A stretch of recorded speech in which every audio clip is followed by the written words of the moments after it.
Today I thought I would talk a little bit more about party planning and some tips that I used, especially this last weekend, for our littlest guy Shep's first birthday. He just turned 1 and we did a Woodland theme party. I ended up doing a lot of things ahead of time to prep, and I posted the blog and all the pictures and details from the party on our website at teamgrayson.com. If you haven't had time to go over to teamgrayson.com, you can do that after this video and look at the pictures and more details of what we ended up doing for Shep's first birthday. We ended up doing a woodland theme. So when I talk about woodland, I'm talking about raccoons and squirrels and hedgehogs, anything kind of forest related, but really more cutesy style. I really wanted to tie it in with more natural things. So we ended up doing a lot of pine cones and floral arrangements that were mainly greenery to really tie in the theme. First, how I start any party, no matter if it's for 5 people, just a dinner party, or 100 to 200 people, I always go through all of my stuff and I inventory what I have and what I might need.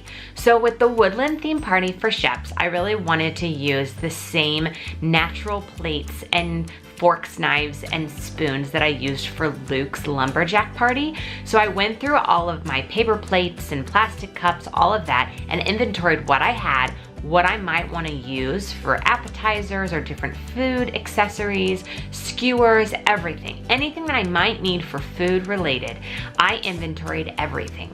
That way I can use what I already have and hopefully save some money.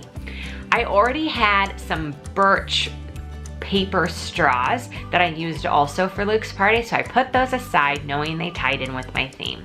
I then looked through all of my vases to see what I have to be able to do flower arrangements. Whether I end up going to the grocery store and having the grocery store arrange something for me, or I have access to some wholesale florists that I go to, or co-ops to save some money, and then I'll arrange them myself. I didn't have as much time for Shep's party, so I ended up just taking my vases to our metropolitan market or whatever local grocery store you have that has a florist, and I had them do the flower arrangements. They don't really upcharge a lot for greenery, so I knew I wasn't gonna be paying a lot extra compared to going to my wholesale florist, so I thought that was fine and it was a lot more convenient for me. Next, I made a list of everything I wanted to do for food.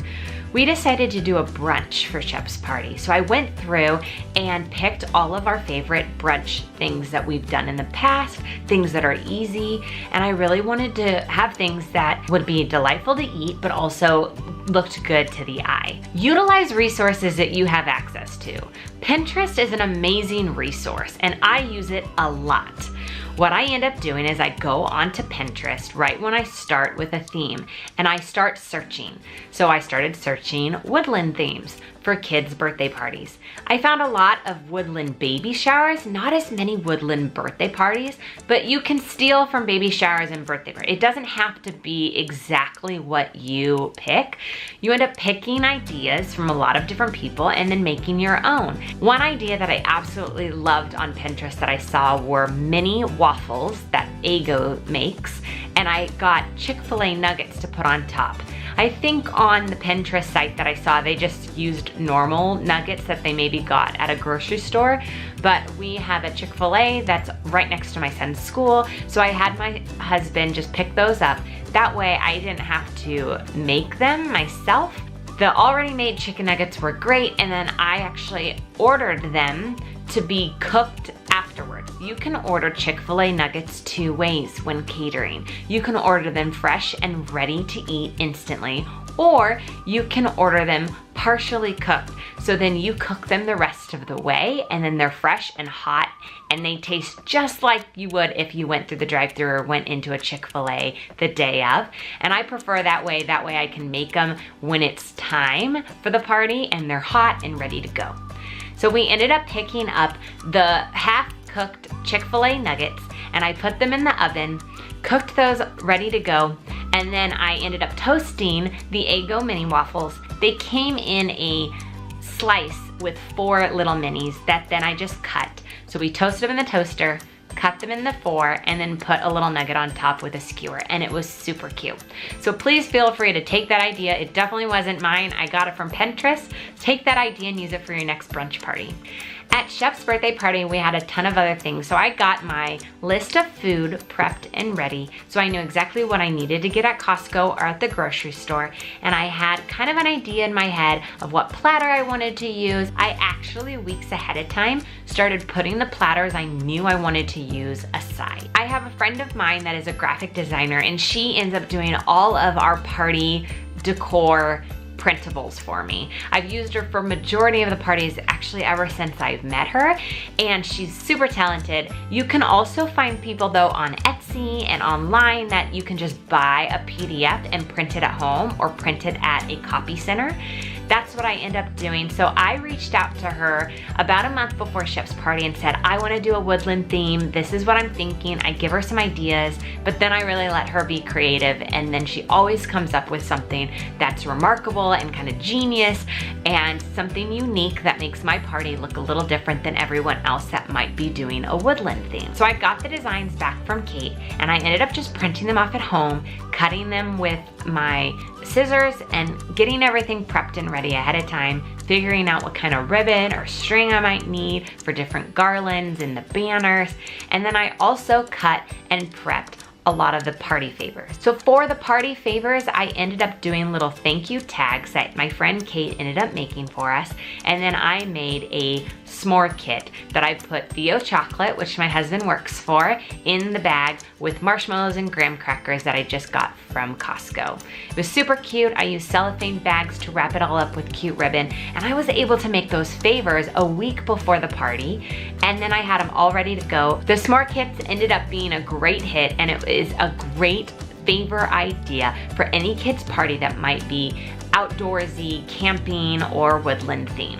What I also like doing ahead of time is not only doing inventory of the utensils and cutlery and things like that I have already, I also like to walk around my house and see if there are any accessories that I might want to use for the party. For this party, I ended up finding some pine cones that I typically use around Christmas time for decor.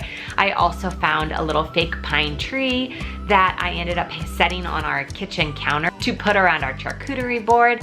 And I also had a little scene that I made up for kids to play in since we had kids at this party. So I already had a kids tent, and I had some decorative pillows in the house that I used in our nursery. So I grabbed those. They went with kind of the teepee camping theme, and I put a few stuffed animals of woodland themes. I had a squirrel, I had a porcupine, and I had a raccoon that I stuck in there. We actually got the toddler chair as a gift for our first son, Carter, for his first birthday, and it had a faux fur outside, so it really worked with the theme. I ended up putting the teepee and little chair in our family room, which is right next to our kitchen where typically everyone sits and hangs out to eat. So that was a really cute idea to do.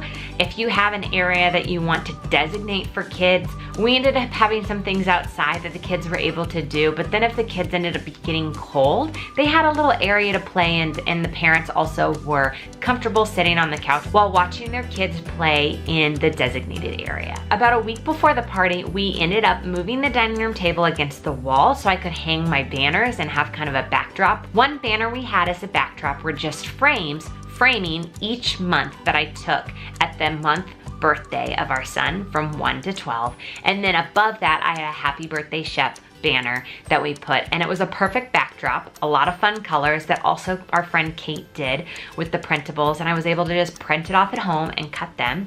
And then I had the pictures that I just printed off with photo paper from our printer. So most things I actually just did from home, and I didn't really have to go and buy extra things, and the only things I ended up actually going out to buy was just the food. And I typically bought everything at Costco, and then it was just a one-stop shop, got everything at Costco, and we were good to go. So my advice for any parties is really, first, look around your house, see what you have, what works with the theme that you've decided, so then you know what you currently have, you don't have to worry about buying accessories.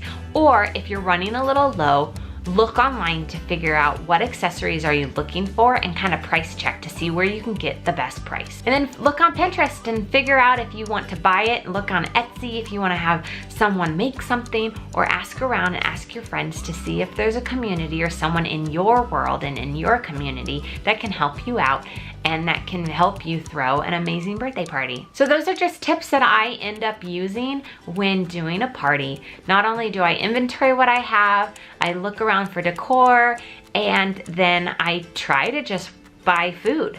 And that's then the only thing that I'm purchasing. And it really does save money. Make sure you visit teamgrayson.com and see some other birthday parties that I've done to get some inspiration and ideas for your next party that you throw. If you're able to plan a party and plan things ahead, it really makes things a lot easier. Whether it's a wedding, a birthday party, or just a dinner party, being able to do anything ahead of time really takes the weight off your shoulders. So my advice to you is anything that is not refrigerated, anything that you can cut and print and prep ahead of time, do it, because it will be so less stressful, and then you are actually able to enjoy the party yourself and not have to feel like you have so much to do. Make sure you hit the subscribe button and the thumbs up button and the notification button so you can be notified when our next video comes live.